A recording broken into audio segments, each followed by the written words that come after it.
So I just wanted to do a quick series of mini videos for you to be able to understand about the law and the law that should have been applied in 1996 to Tommy.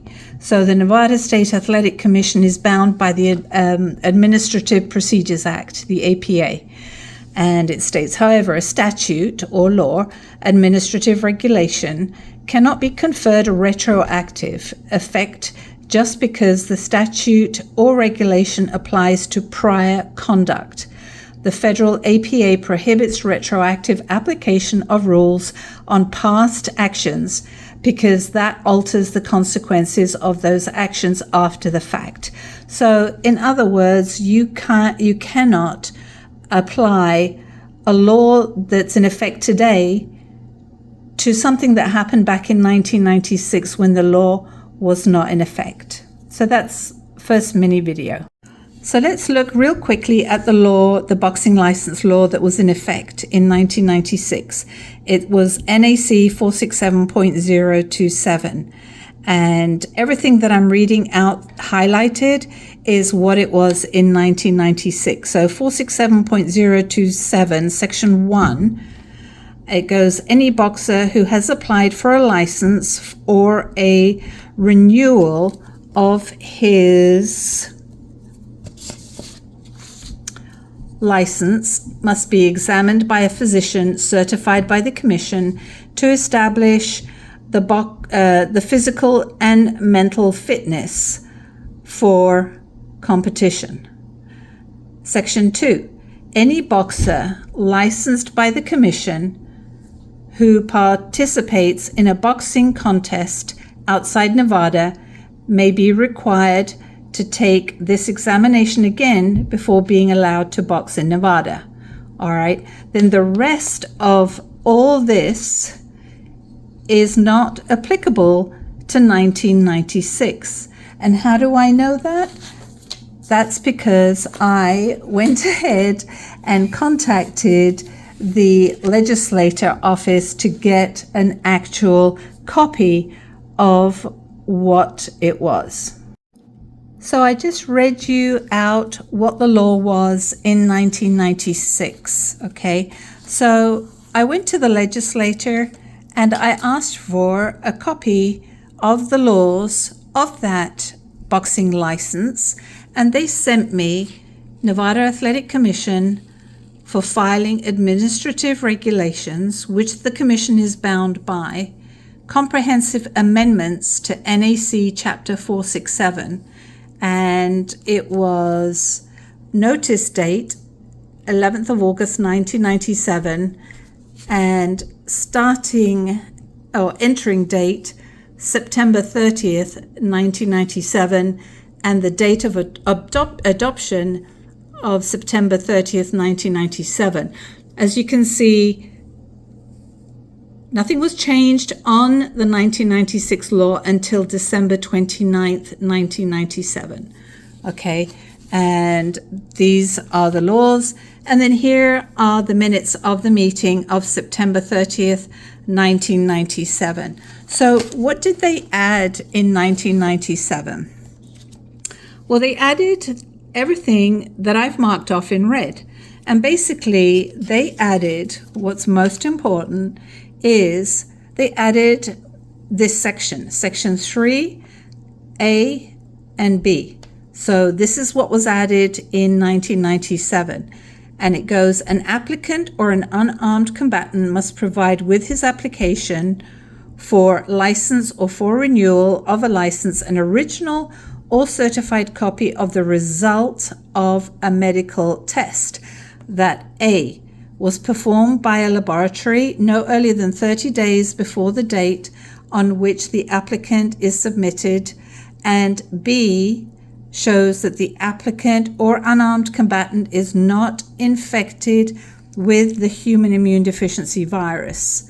So you can see section 3A and 3B was not added until 1997, not 1996. So why is that important? It's very important because in the Nevada Athletic Commission document filed in the lawsuit, document 217, 27th of July 2016, page 4 of 14. The Commission says this Honourable Court should not lose sight of the fact that no one diagnosed Mr. Morrison with HIV on February 10th, 1996. Okay. The statutes and regulations in Chapter 467 provide the requirements for a license. So I just read you what was required in 1996.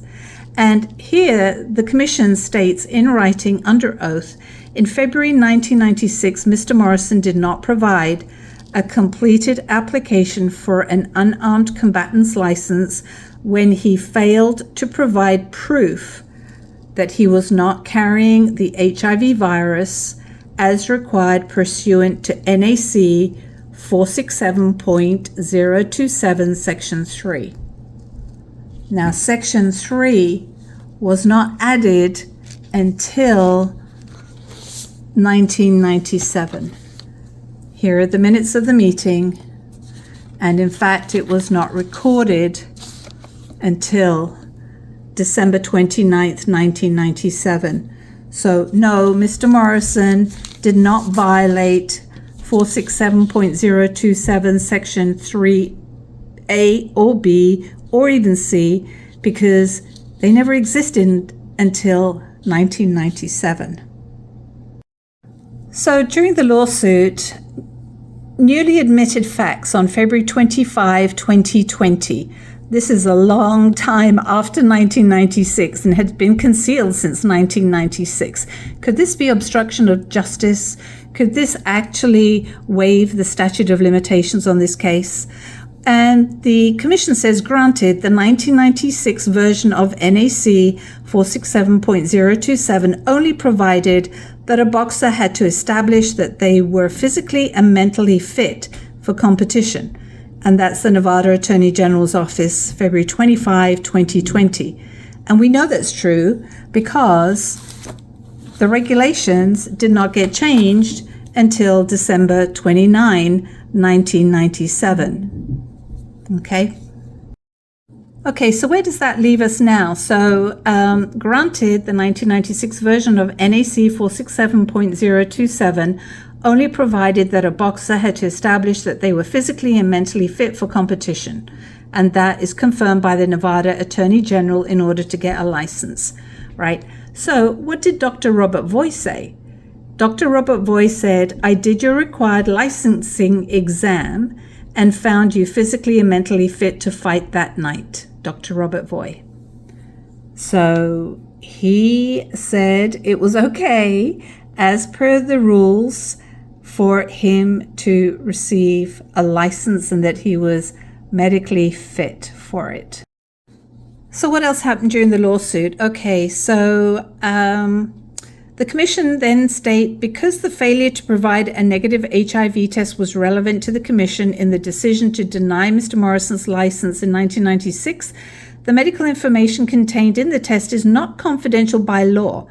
And they quote NRS 467.1005 and defendants is U.S. Supreme Court document SEOR 1097, page 29, lines 16 to 18. Okay, one problem is that 467.1005 was not adopted by the legislator until 1999.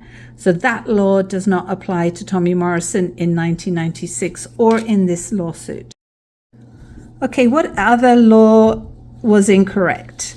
So NRS 467.100 Section 3 was adopted by the legislature in 2003 and not in 1996. So Nevada law additionally incorporates a waiver to any confidentiality by statutorily providing that when filling an application with the Commission, an applicant accepts the risk of adverse public notice, embarrassment, criticism, financial loss, or other action with respect to the application and expressly waives any claim for damages as a result thereof.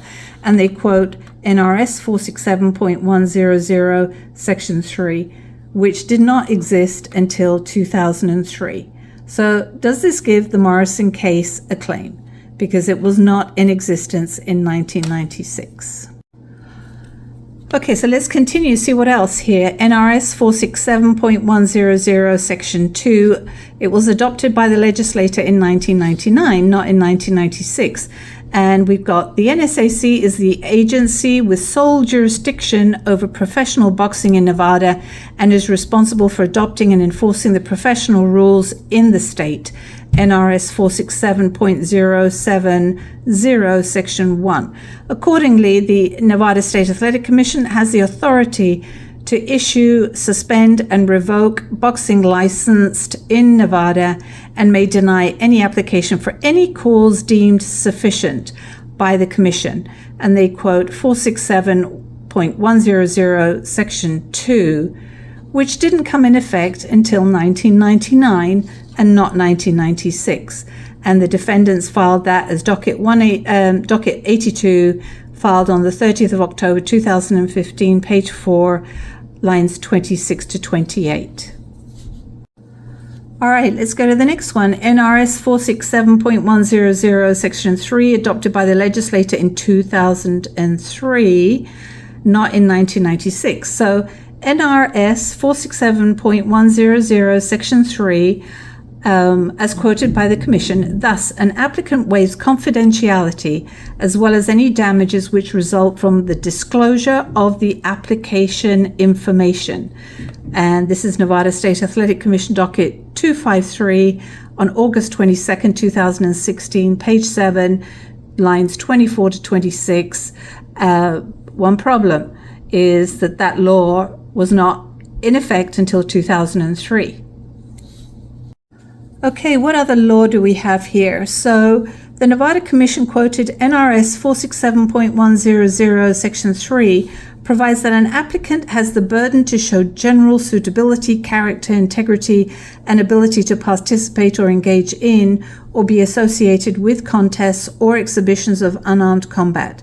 Because the boxer was unable to make this showing, he was properly denied a license. And the defendant's docket that quotes that is a response to appellant's opening brief. That would be the Ninth Circuit, 2017, page 34, lines 5 to 8.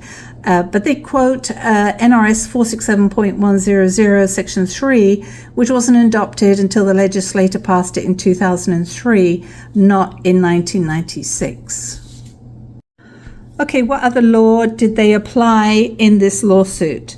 So the Commission writes, plaintiff argues a duty of confidentiality between the state defendants and an applicant, which does not exist. In fact, the statutes and regulations clearly provide that medical records that are considered in the determination of whether to issue a license are not confidential. And that's under NRS 467.1005. And it's their docket number 253, August 22nd, 2016, page 7, lines 14 to 18. However, 467.1005 was not adopted by the legislature until 1999, not 1996. So they quoted a law that did not exist at the time.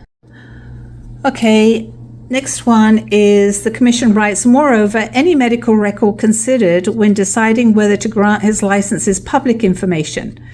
And that's under NRS 467.1005. That's the defendant's docket number response to appellant's opening brief, 2017, page 34, lines 9 to 10. Well, that law that they quote, 467.1005, was not adopted by the legislature until 1999 and not 1996. Therefore, it does not apply to Tommy Morrison. So here we have Dr. Margaret Goodman, who's very much in the news, and the Commission writes, Dr. Goodman only disclosed information that was already public knowledge for more than 10 years and based on Nevada law. Mr. Morrison accepted the risk of adverse public notice, embarrassment, criticism, financial loss, or other action when he applied for an unarmed combatant license in 1996 and expressly waived any claim for damages as a result or any disclosures. And then they write, notwithstanding, Margaret Goodman did not disclose any medical information that was confidential by law or breach any alleged duty. And they quote two laws to cover themselves for that. So NRS 467.1003 was not adopted until 2003, was not valid in 1996. Then they quote NRS 467.1005, adopted by the legislator in 1999 and was not applicable in 1996. So Dr. Goodman cannot use those two laws. And then defendants confessed they had a duty to Tommy, and I said they breached it, to abide by the Administrative Procedures Act regulating precise duties under NRS and NAC.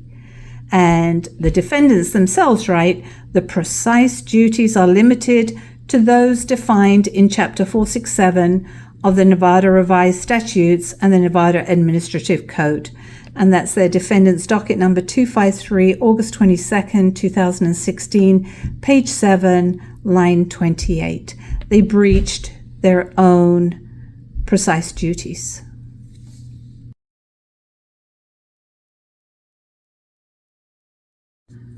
So I make a point of telling the U.S. Supreme Court that the state defendants denied the Supreme Court justices from applying the relevant law. Plaintiff presented the issue to the court, right? Then the defendants even write, there was no reason to research the history of the regulation.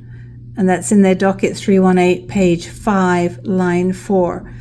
And the defendants also write, there was no evidence of a false representation. And that's docket 318, page 6, line 25 to 26. So there you go. So finally, let me quote to you out of the commission rules. A person making false oath in a matter before the commission or a hearing examiner is guilty of perjury, which is a category D felony and shall be punished as provided in NRS 193.130. And basically, my point is that now everything that they published with regards to the laws were false.